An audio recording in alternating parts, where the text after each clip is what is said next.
Welcome in, everybody, to Fantasy Pros. This is the Fantasy Football Podcast. It is me, Joe Pisapia, and today I hope you got the glass of milk ready, because the takes are going to be hot and spicy, almost as spicy as the color of Andrew Erickson's shirt, which I say is peach, D-Bro says is orange, maybe I hear Laurel, maybe I hear Yanni, I don't know. You tell us in the comments below what color Erickson's shirt is in right now, because we don't know what mode it's in. We don't know, but all I know is that I can't pull it off. Derek certainly can't pull it off, but Erickson, no matter what it is, you're pulling it off. You look fantastic. This guy's going to be a married man in a couple weeks. Derek Brown, any advice for Andrew Erickson before he walks down the aisle in just a few short weeks here? Two things. Listen to your wife and don't go to bed angry. Always try to resolve any kind of BS or fights and stuff like that before you close your eyes for the night. That's all I got, man. That's why, and just so you know, Andrew, Derek hasn't slept in months. Exactly. All right, today we're going to go through some of our hot takes here. This is a little bit of fun, based in some reality, and based in some projectability there. And I don't even know if that's a word. Projectability might be the real world projectionability. Erickson, how many words do you say that I probably make up a year on this program? How many words do you say? I know I make up a ton of words. You make up a ton. You're worse than me. Yep. Things that don't Erickson even make talks any sense. out of his mouth a lot. That was a good one last Yeah, I one. talk out of my mouth, apparently. Yeah. So that's not the way you make that phrase. Said that on last week's podcast. So You said you talk out of your mouth? Yeah. Well, I guess when that beats the the alternative. expression is talk out of both sides of your mouth. Or other Well, we can places also in your talk out body. somewhere else, You know? yeah. Yeah, Or exactly. That's where Or my other mind went. places. Goodness, I missed you guys. All right, speaking of things coming out of holes, let's talk about the spicy takes. That's right. Let's start with you, Erickson.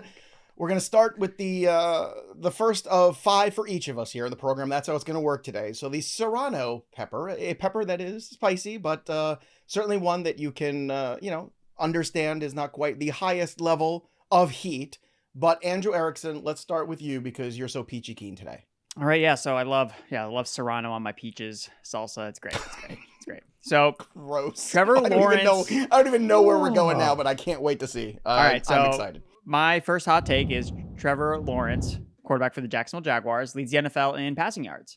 So I know a lot of us are down, or the consensus, the royal we, is down on Trevor Lawrence and the Jaguars because they didn't deliver last year. They went 8-3, and then they collapsed, and now everybody loves the Colts, everybody loves the Texans, nobody loves the Jaguars.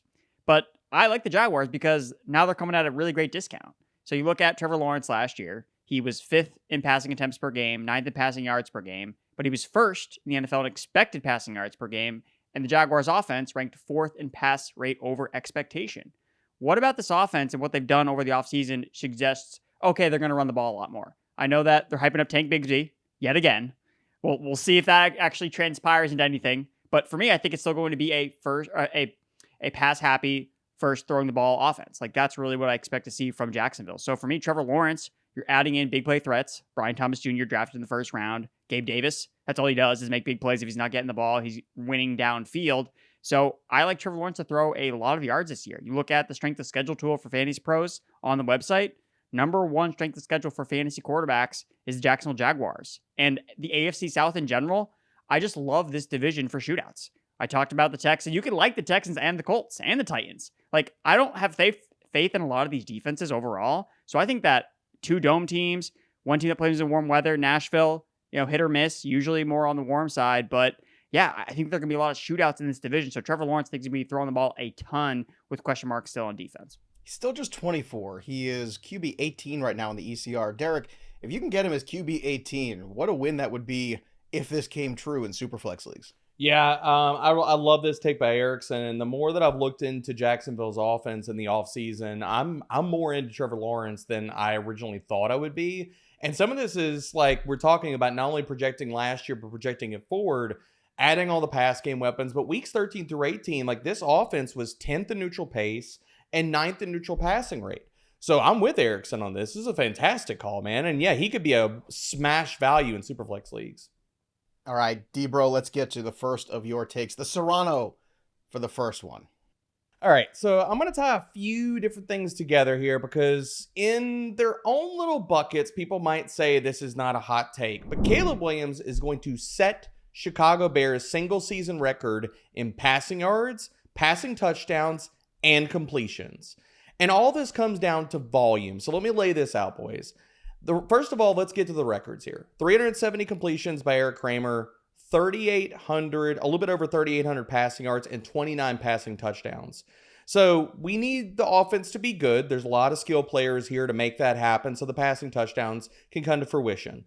Now, as far as the completions and the yardage, what we're looking at, this just comes down to volume. Can we get enough volume out of this passing attack? And can Caleb Williams be good enough? And if you look at Shane Waldron's final 2 seasons, projecting over like what they did there and what could be in Chicago, we're talking about an offense that was 7th in neutral pace, 9th in neutral passing rate.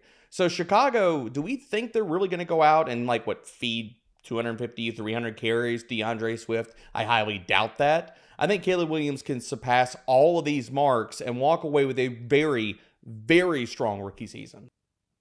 All right, a very strong rookie season. I just saw on the internet, actually, that Chris Sims has him ranked as his 20th quarterback. So that must make you feel pretty good. Oh, so he's top 5. Go ahead, Caleb. lock it in. Yeah, that must be right. Well, this might be the only time maybe where I'm closer to Chris Sims than you. But I'm going to go with my first take that Jayden Daniels outscores Caleb Williams in fantasy points this year. That's right.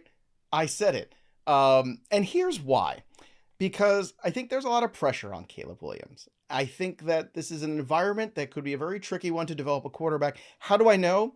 Because I've watched the Bears my whole life, and it hasn't gone very well at that position for them for the majority of it. But also, recent memory of Justin Fields. Clearly, that hasn't gone all that well either. And everyone was equally excited about Justin Fields almost as they are about Caleb Williams. Now, Caleb is the 1-1. Everyone's very excited. But if you go back and look at Trevor Lawrence, who was the guy that Andrew Erickson brought up in his first take, it took a little while to get there. A little bit of a learning curve. And also, when you don't have the right head coach or the system in place, things can be difficult for you. Now, then, plus side, Caleb does have DJ Moore. He does have Keenan Allen. Sure, those are a lot of exciting things. But I'm looking at Jayden Daniels and I'm looking at Washington, and they're going to run the football. He's going to be one of the guys running that football. And if he should have a high rushing touchdown total along with, let's say, 750 to maybe even 800 yards rushing if he stays upright, he just might be ahead of Caleb Williams at the end of the day. Erickson, do you think that take is hot or maybe too hot for the first one out of the gate for you? No, I think it's the right amount of spice as we kind of, set our palates for the heat that we're going to experience. So I like the call there. Jayden Daniels, I have ranked ahead of Caleb Williams for this year because of the rushing, like you said. So it's interesting because I think that Jayden Daniels, as I've done a bunch of these best ball drafts, I'm expecting Jayden Daniels to go up and up in the rankings, but he just continues to be a value going outside the top 100 overall picks. And I think that there's almost a firewall where, well, we can't be, if we're this high on Caleb, then we can't be this much higher on Jayden Daniels. So it's by default, Jayden Daniels has to be going after Caleb Williams because he was the number 2 overall pick. I think that's how the market is kind of setting things when it's we've done this exercise every single year. Who's going to run more? That's going to be the guy that's going to score the most points. You think about Lamar Jackson's rookie year. How many quarterbacks went ahead of him? And who was the best? Lamar Jackson, and Josh Allen, those guys, because they offered value with their legs, even though they weren't necessarily the first quarterback selected. So don't overthink it with Jayden Daniels and Caleb Williams. All right, so those are the Serrano peppers. We're going to kick it up a notch for the spicy hot takes here. To the cayenne, Erickson, kick us off with your first cayenne. Yeah, big fan of cayenne. Love putting that on some chicken. It's great. Huge fan. So for me, it's going to be New Orleans Saints running back Kendre Miller. It's going to finish as the Saints' leading rusher in 2024. So I've been putting together my dynasty targets, and something that I've kind of found out with some of the research I'm doing is you want to target second-year running backs. You find that the hit rate on those particular players versus other types of running backs, older running backs, they just don't carry their value really great year over year. But second-year running backs, you see a major spike in their value. And you look at the current setup of this backfield, you have Alvin Kamara, going to be 29 years old. You have Jamal Williams, who was one of the worst running backs in the NFL last year, also 29 years old. So Kamara, it's going to be impossible to, supplant him potentially as that pass catcher out of the backfield. That's just his role. But when it comes to rushing in between the tackles, I think the Saints want to feature Kendre Miller more. And I loved Kendre Miller last year. And the thing that sucked about it was he never got the chance to play because he was hurt the entire season coming off a major knee injury at the college level. So I'm kind of doing the Men in Black thing where I'm kind of just forgetting about last year.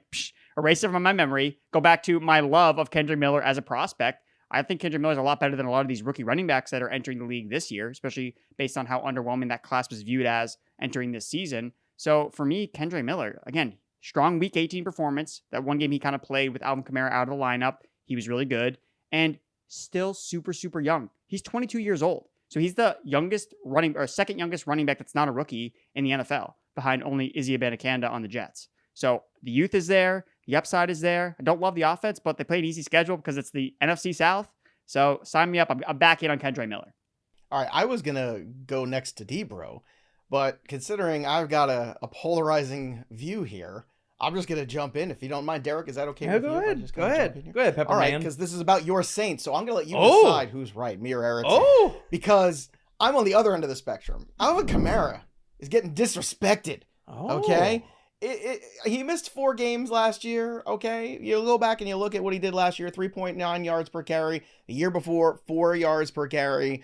The touchdowns really weren't there for him last year, but we could say that about the Saints in general now, can't we? Right? So if we are thinking that maybe there's some slight improvement in this Saints offense year over year, I'm still looking at a guy who's just 1 year removed from 897 rushing yards, okay? And then last year, he still, in 13 games, caught 75 balls for 466.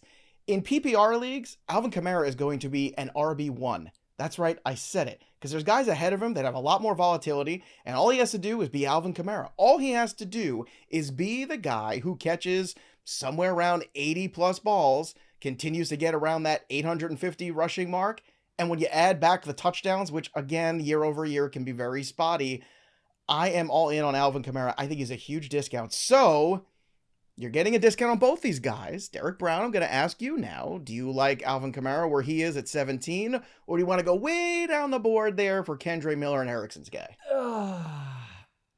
I almost want to hedge this and say both of these things can happen because where Kamara gets off the show. Off the show. I knew it. I was going to get hate for that.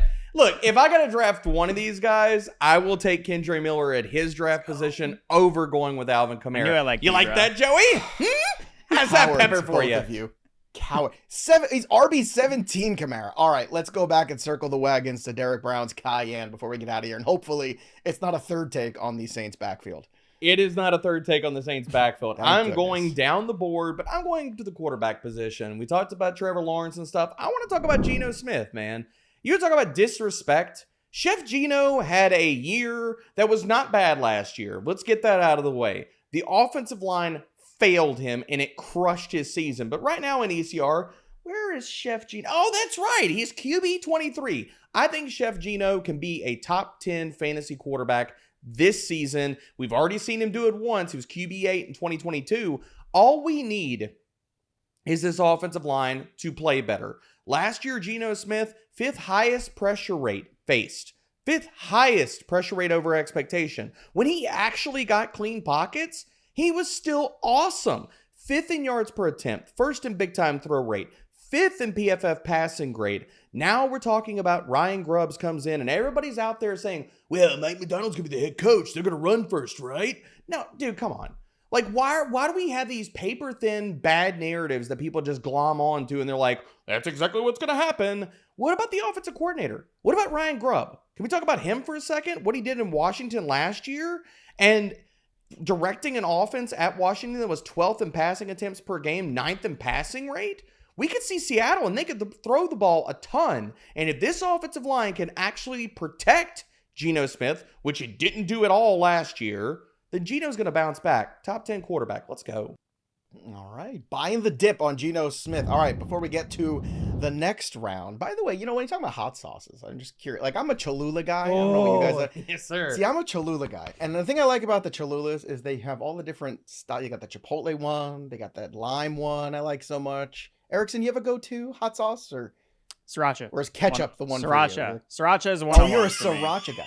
You carry that in the fanny pack whenever you're traveling for the honeymoon? Oh, you know. Little travel You have version. a fanny pack, right?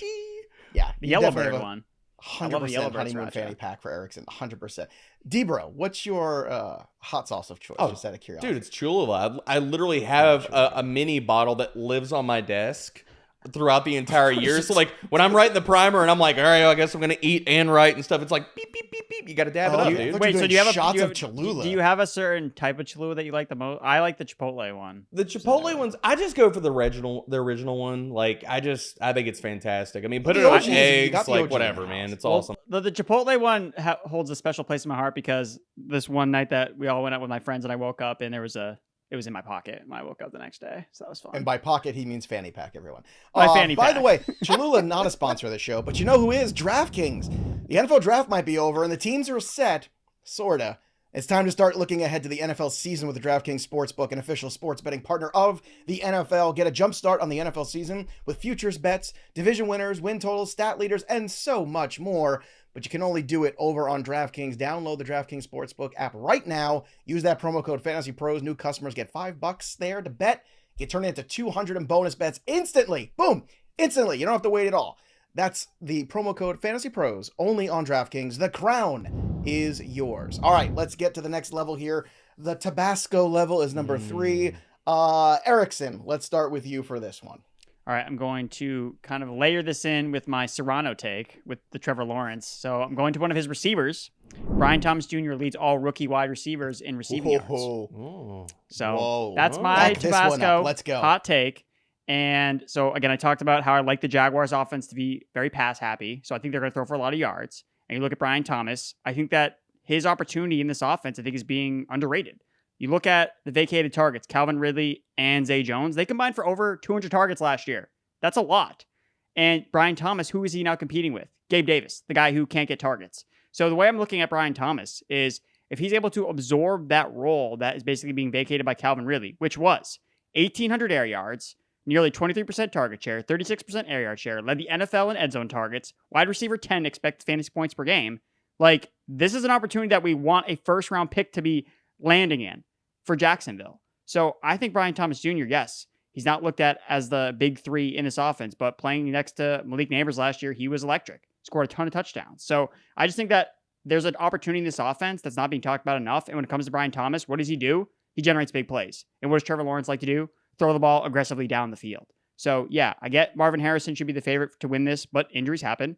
And he's not a guy that creates a lot of yards after the catch. So I don't even think Brian Thomas necessarily is going to have the most catches or the most targets. But in terms of raw yardage, I think he can put up a ton if I do expect Trevor Lawrence to throw or lead the NFL in passing yards. So Brian Thomas, for me, I think that he's being slept on as a rookie receiver in this class. All right. Now, you could sell me maybe above Neighbors, certainly above Adunze. Oh. But on Marvin Harrison, that's where I draw the line here. I mean, yeah, but he can miss games. The guys get hurt. Well, I could miss shows, but I don't. Well, I don't, because I'm a gamer. Here we go. I show up. I show up. I play hurt. I do all that That's stuff. why it's hot, though. Can't be chalk. It's not chalk, but Debro, let's say Marvin Harrison has an incomplete. God forbid.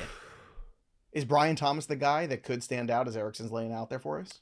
I mean, there's a path. If that's the case, I'm hand-holding. Telling me there's a chance. I'm hand-holding with ECR right now. I've got him at wide receiver 52. So does ECR. So I'm not as high as Erickson is. I will throw this out because I'm looking at projections on fantasypros.com right now. Marvin Harrison. I like that you said I'm not as high as Erickson is. Period. You didn't say like on this player. You just said I'm not as high as Erickson. It's something. It's the aura of the peach shirt. You know? I like it, dude. Projections right now. Marvin Harrison Jr. Just to give the proper level of spice on this.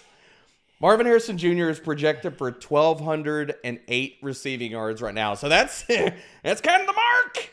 BTJ's got to get over, man. That's a spicy meatball. It is. All right, let's get to your Tabasco level. What do you have? All right, well, I'm going to stay on rookie wide receivers, and I think that Jermaine Burton is going to be a top 36 wide receiver in his rookie season, and I don't understand why he's being disrespected by ECR, the community, everybody right now. Look, Tyler Boyd has been a descending player the last few seasons, and people are going to say immediately, have we ever seen Joe Burrow do that? Support 3 top 36 wide receivers? Because if I'm saying Jermaine Burton's going to be a top 36 wide receiver, Okay, was T. Higgins fall out? No, I think all three of those Cincinnati Bengals wide receivers are top 36. And yes, Joe Burrow has done this. In 2021, Joe Burrow supported Jamar Chase as the wide receiver 5 in fantasy points per game. T. Higgins was the wide receiver 12. And Tyler Boyd was the wide receiver 32. And Jermaine Burton, let's get this out of the way as well, is a more talented player and a better player right now than Tyler Boyd is in his respective career at this point.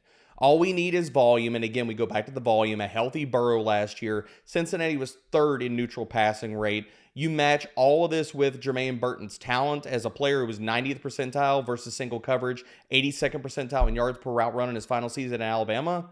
Yeah, I think Jermaine Burton is being massively slept on. I'm going to take the discount in every single draft. I can't believe this. I'm actually going to be a Derek Brown apologist here and actually support you a little bit. You're selling yourself short. I'm looking here. Tyler Boyd in 2022, wide receiver 28, 21, wide receiver 33, 20, wide receiver 37.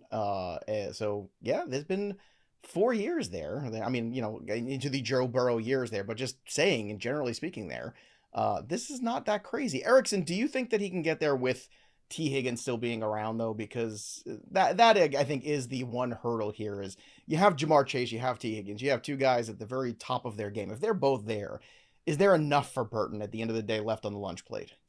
I mean, he's going to have to do it off efficiency. He's going to have to generate a lot of big plays, but that's what he did. That's what he does here at Alabama. Not to say that's not to say that's the only thing he can do. He can do a lot more than that. And I think too, the T. Higgins thing, there's a chance T. Higgins might look up after a month and be like, I'm checking out. I want to be a free agent. I want to get paid somewhere else. I don't want to be here. I mean, Cincinnati's not going to pay him, and he knows that. So it's again, if they're making a Super Bowl run, maybe that kind of changes his perception. I never want to judge a player on how much effort they're going to put in, but they're also human, right? How much is he going to put into the season knowing I'm gone and the team is not going to pay me? So especially down the line, it's hey, we're going to feature Burton more because he's part of our future.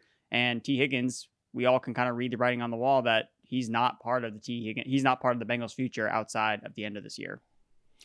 All right, let's get to mine. Now, in all fairness, I did swap my last one with Alvin Kamara for this one. So I don't think this one's as spicy, but now I'm going to have to make it spicier. You got to sell it. Yeah, you got to prop it up a little bit higher. Come on, Joey. Prop it up a little Let's bit. go. Now, just like Andrew Erickson, who just turned 30, a lot of people are telling him that, it's all downhill from there. It can't be anymore. Everything is going to be terrible. And I'm hearing the same thing about Derrick Henry.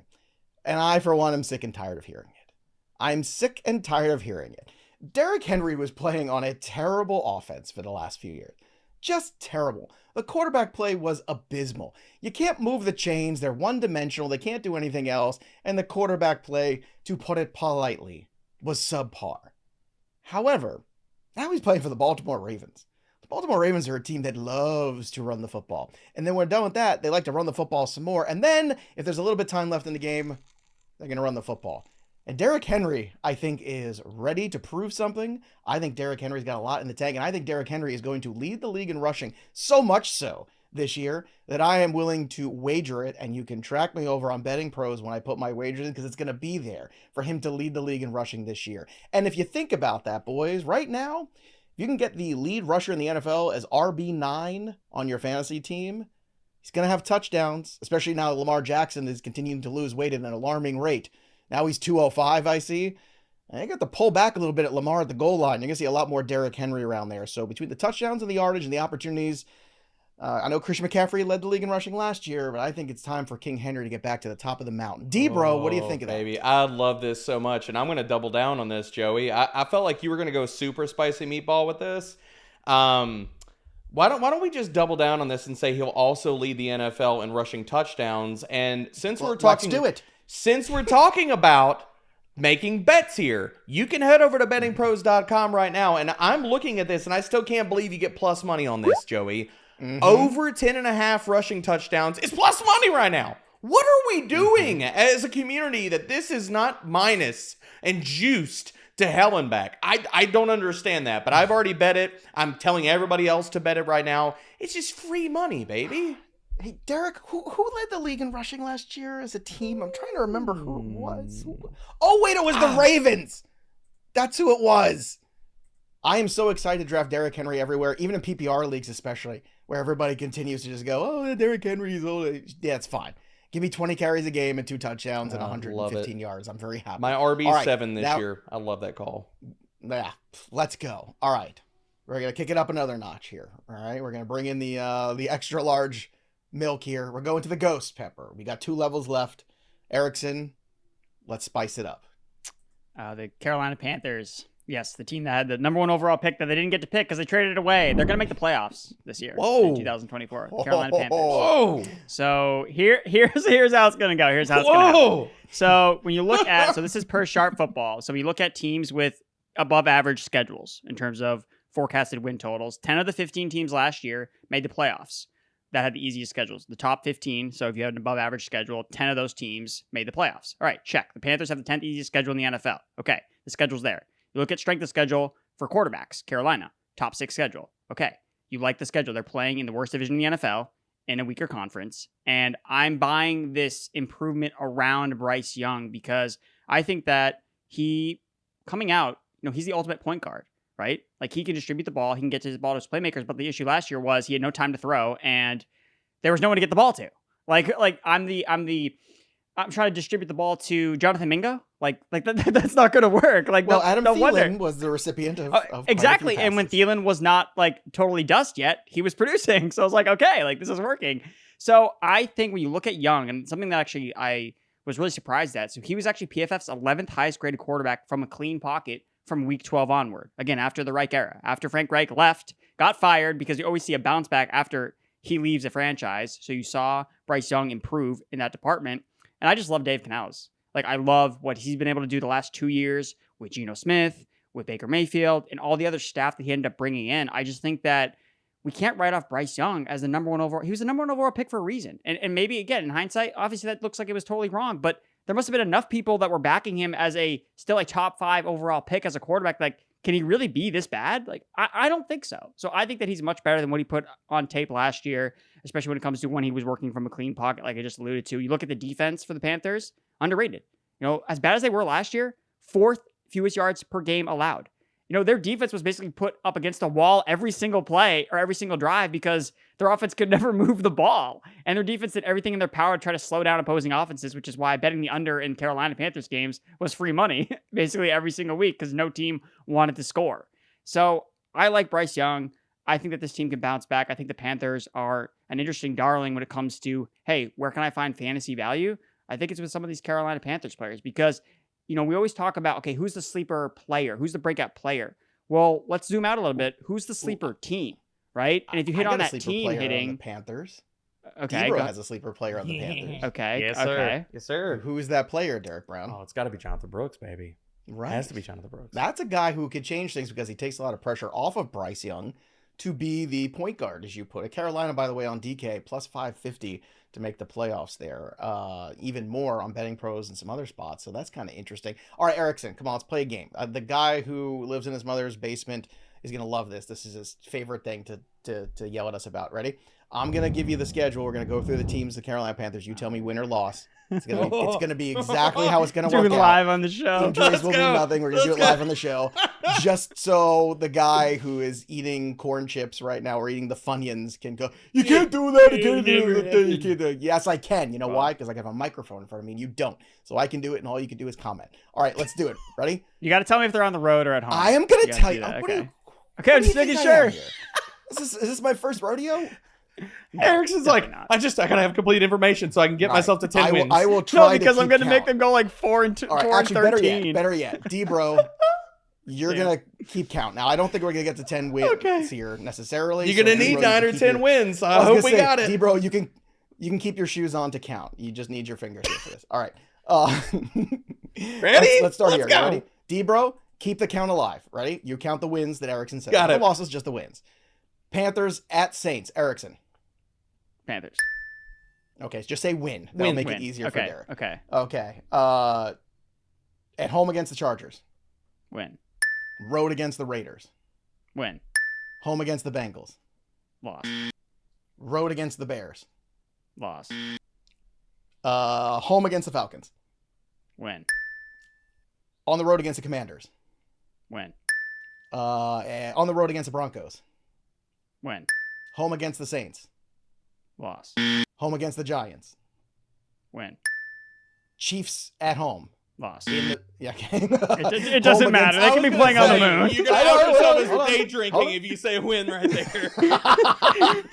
Home against the Buccaneers. Win. On the road against the Eagles. Loss. Home against the Cowboys. Loss. Home against the Cardinals. We'll go with a win. Home against the Buccaneers. Actually, on the road against the Buccaneers. Loss. Sorry. And then on the road against the Falcons. On the road, I'll say loss. All right, Derrick Brown, how many wins is that? That's 9 wins, baby. That's 9 wins. That's 9.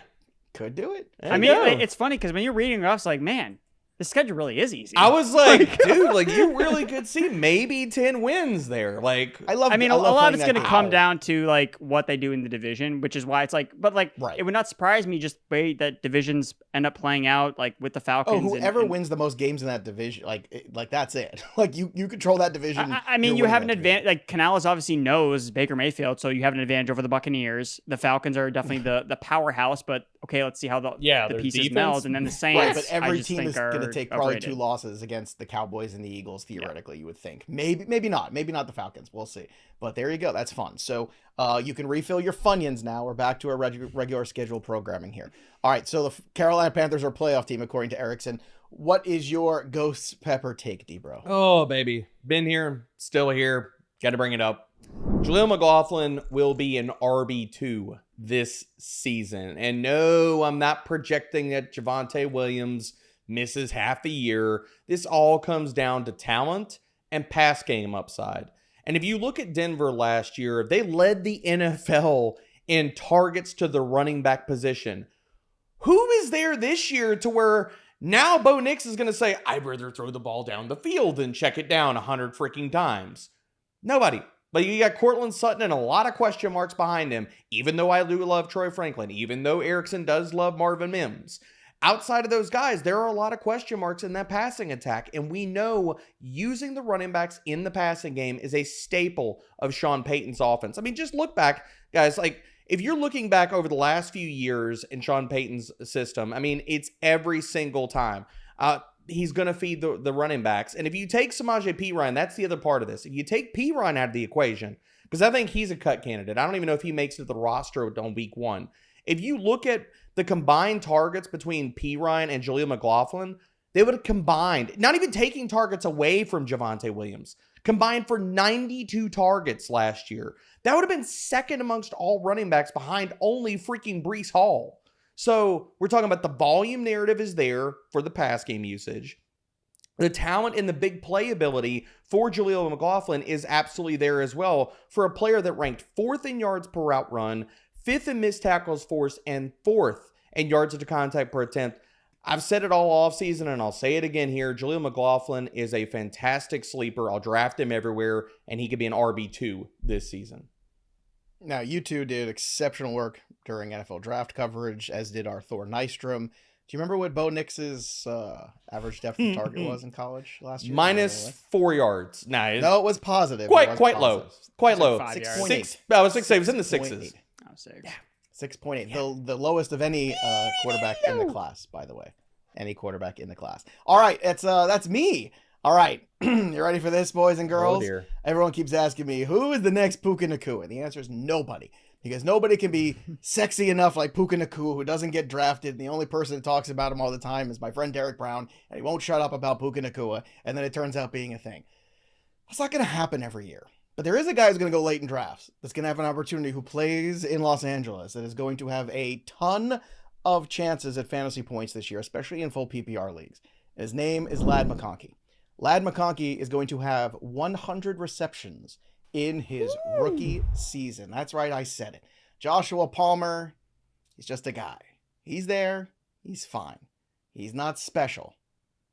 Quentin Johnston, the jury is out. Let's see if Harbaugh has some ideas. I think he might have some memories of Quentin Johnson doing some terrible things to him in the playoffs a few years ago. But again, the jury's still out. Somebody's going to be catching the football here. And I know, Erickson, you love Mr. Parham. I know that's like your favorite guy in the whole world because you won a ton of money last year. But still, we're going to talk about Ladd McConkey for a second, because the target volume is going to be there. He's already taking reps with the ones in the slot right now, as we speak, right now, before our ears and eyes. It's already happening.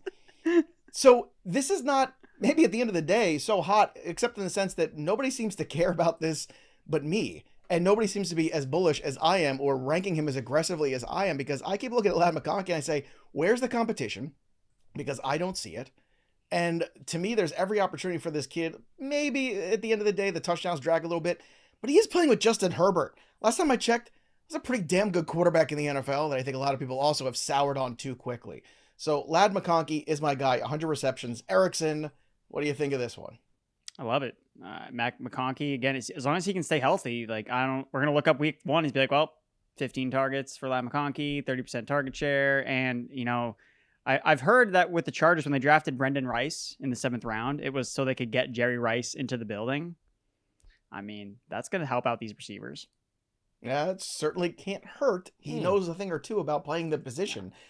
He is wide receiver 47 right now, Ladd McConkey. Derrick Brown, if you get 100 catches in PPR to the guy at 47 at wide receiver, I think that's pretty close to whatever your this year's Puka Nacua might be. Holy sweet mama, that would be just amazing. I mean, this is the only question I'll have, and I know, again, Mr. Corn Chips is going to sit here and drop this into the comments. The only question I got, Joey. So he's on to the pork rinds now. He's on. Pork chips are done. Yeah. The Funyuns are done. And I am not snack shaming. I'm a big snacker. Everybody knows that. So especially the hot Funyuns, baby. But yeah, there you go. You like the flaming hot Cheetos? I can't do that. It's too much. Oh, dude, come on. Especially the flaming hot Cheetos with the lime in it. Oh, it's so good. But the question I got, Joey, and this is what everybody's going to push back on, the volume.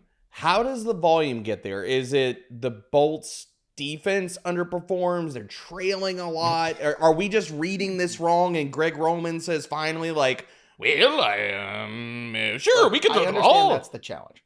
Look, I understand that's the challenge. But let's also dial back, because I think you said it earlier. One of you said it earlier. I only listen half the time to both of you. At some point, true words have never been spoken. Someone has had success. No, but it's true. When an offensive coordinator has success with another team, they automatically copy and paste and say, well, that's exactly the immediate identity of the next offense. You can't say... And that was Roman, me, by the way. That was you. Yeah, I said that. Sure. You can't say that it's going to be necessarily the same when you go from a passer like Lamar Jackson to a pocket passer like Justin Herbert, who has been more prolific throwing the football in the NFL already. So you can't necessarily say that's going to be exactly the same. You also, again, you look at who they have right now at the running back position. I'm not super excited about all of those guys being great. They're kind of a collective right now. Yeah, we're looking at some of the youth maybe starting to make a move there in that backfield eventually. But let's not hang our hat on that quite yet. Like all of a sudden, like they brought in Derrick Henry like the Ravens did. Harbaugh is going to want to run the football first and control things, yes. But I don't think the defense is good enough, A. And B, at the end of the day, you have to cater your offense to the personnel. And the personnel is you have the quarterback. That's why Harbaugh went and took that job in the first place. He could have had other jobs in the past. You take the one that's already got the franchise quarterback. So what's the point of having the franchise quarterback if you don't use the franchise quarterback? How's that for an answer? What do you think? I like that. I mean, best part of that, can you really run 350, 400 carries through Gus and J.K. Dobbins? Like, I love Kamani Vidal for that reason. But I know you like what him. if he's not what if he is not as good as we hope he is in the NFL? And they're like, well, we want to try to run, but we kind of suck at it. It's possible. But what are the chances of those guys staying healthy and not putting too much on Vidal too soon anyway? It's fair. Like, eventually, you put the ball in the hands of your best player. Your best player is Justin Herbert. Okay? Yep. Let's not overreact here to this. So, yes, Greg Roman is notorious for running the football. He was also working for the Ravens at the time with the personnel that they had. So, Ladd McConkey, 100 balls. Let's go. Ooh, it's not like Keenan Allen could get you 100 balls too with Justin Herbert. Come on, man. Let's go. Justin Herbert, still very good at football last time I checked. All right, here we go. Last one, the spicy of the spicy. The Carolina Reaper, which actually Erickson should be your next nickname, because I feel like after you pick the Carolina Panthers to make the playoffs, the Carolina Reaper might be your new thing. So here we go. Talk to me. Give me your spiciest take for the 2024 NFL season. What do you have for the people?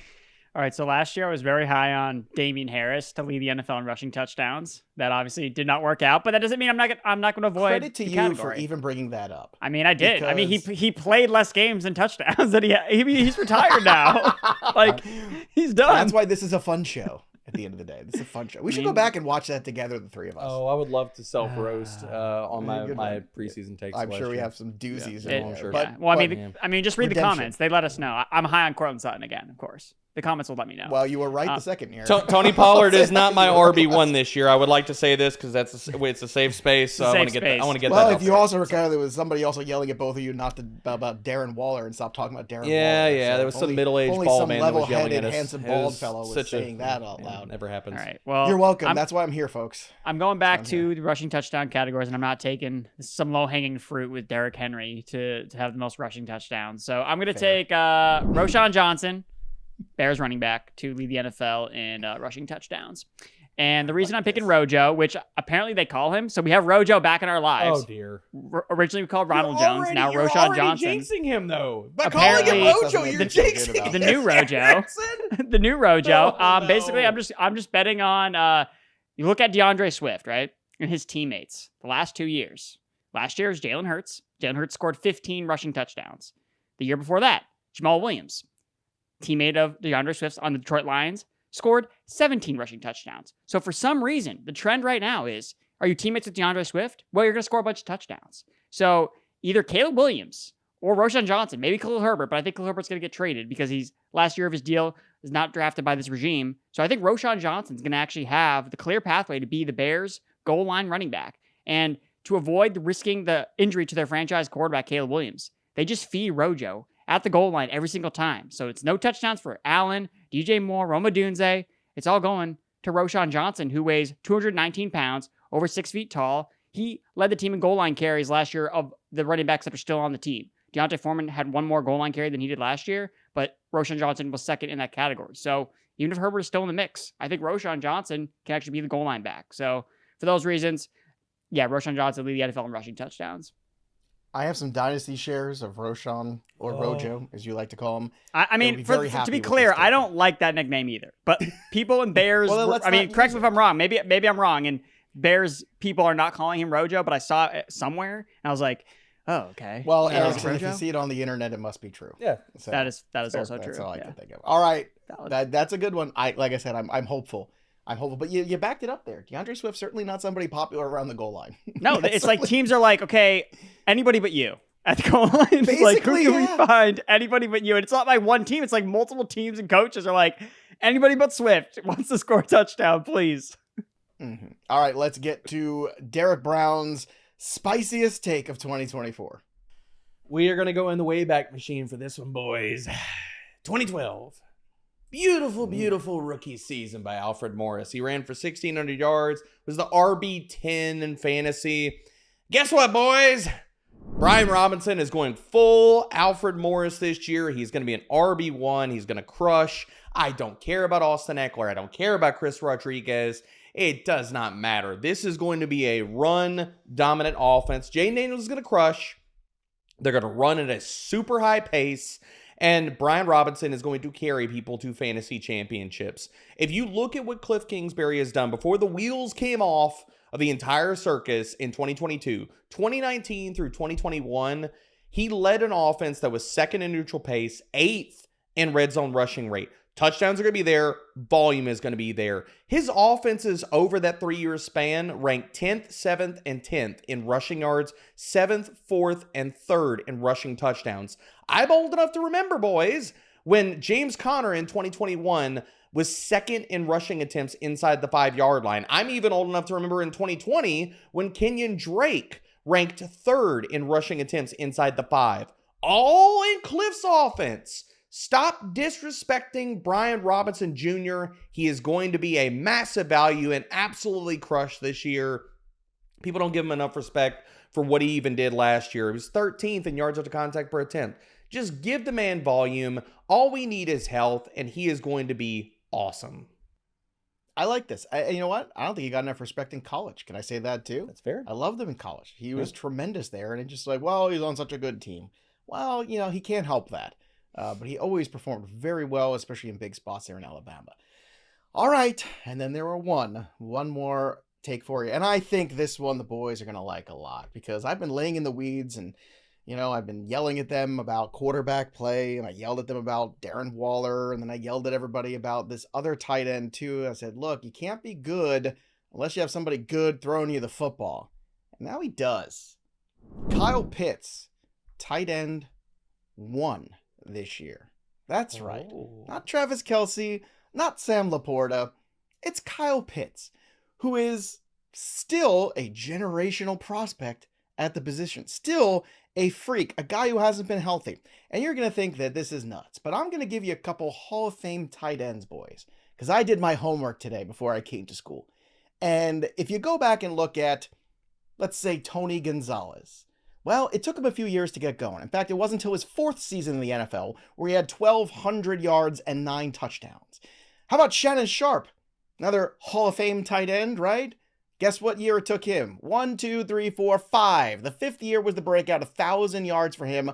Actually, year 4 was pretty good too. He had 990 and he had 9 touchdowns that year. So again, sometimes it takes a little longer. You want another Hall of Fame tight end? How about Ozzie Newsome? His 4th year in the NFL after being kind of meh for the first 3 years of it, 1,000 yards and 6 touchdowns in a simpler time where it was a lot harder to run offense through the air. So when it comes to tight ends, patience is a good practice, especially with ones that have such unique skill set, size, reach, all these things, the wingspan, the things that we keep looking at, things we got so excited about Kyle Pitts. It's okay to be excited about Kyle Pitts again. You know why? Because he has a real life quarterback playing. Not Marcus Mariota, not Desmond Ridder, not Tyler Heineke, not any of the jabronis that he's been playing with for most of his career. So now, my friends, is when the Kyle Pitts journey really begins. And it might be an unexpected journey, but at the end of the day, there's going to be gold, and it's going to be very exciting. So that's right. Not Kelce, not Laporta, but Kyle Pitts, tight end 1 in fantasy. Erickson, what do you think of this spicy take of mine? I can tell you I like Kyle Pitts a lot more than Drake London at his price. Oh. When you're comparing the two Falcons and where you have to draft them, like Drake London is going in round 2, sometimes round 1. Kyle Pitts you can get in round like 6 or 7, and you get I think it's the same upside case. It's like, oh, they have an adult at quarterback, but Kyle Pitts not only goes so much later, but also gives you the positional advantage of tight end.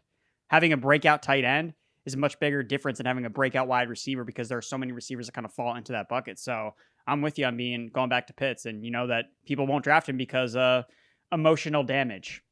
But there's also enough, it's not like Kirk Cousins couldn't make Justin Jefferson and TJ Hawkinson useful. You know what I mean? And there's really nobody else in my mind, Derek, besides Bijan really competing for targets. So, Debro, do you think that, again, maybe not despite or to spite Drake London's success, but maybe in adjacent to, that we can have both of them be successful in 2024? I think they both eat. Like, I think this passing attack is so consolidated. Like, Darnell Mooney will stretch the field and he'll do what he needs to do, but he was not good in Chicago. He couldn't even earn targets last year. He was wretched.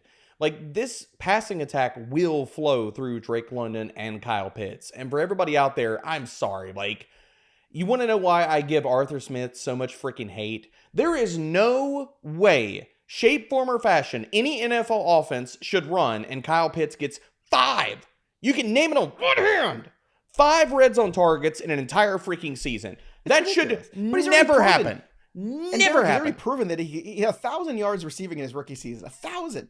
That's something the 3 Hall of Fame tight ends that I just rattled off didn't even sniff in the first couple of years of their careers. Okay, didn't even. And I know you could say, well, different era, all that stuff. Tony Gonzalez played well into the recent era. Okay, and he was great. The point is this: patience a little bit, and Kyle Pitts is finally in a position to succeed. He's finally healthy too. Everybody. He was hurt last year. He was hurt last year. Better health, better quarterback, better pizza. Andrew Erickson. So drop your comments Papa below. John's? Not a sponsor. Also not a sponsor. Only DraftKings. No Chipotle stuff. No Cholula. None of that stuff. Can we get Cholula and Papa John's? That'd be great. Like I'll mix the two together. Jimmy? I'll eat Papa John's. I'll drink sriracha on the show if we can get someone to get sriracha. Derek's there just taking shots of Cholula in the corner there. But look, how spicy are these takes? let us know. Have some fun. Give us your spicy takes. Put them in the comments below in the YouTube channel. Subscribe to the Fantasy Pros podcast here. And, of course, subscribe to our YouTube channel. Drop the comments below. Ring the bell till it goes ding for notifications too, because we've got a lot of fun programming coming at you. A lot more shows like this and even more exciting and crazy. So we want you to be a part of it here at Fantasy Pros, because this is going to be a very special 2024 season. I can feel it in my bones. That'll do it for us. But the story of the game goes on. For Derrickson, I'm Joey P. We'll see you next time, kids.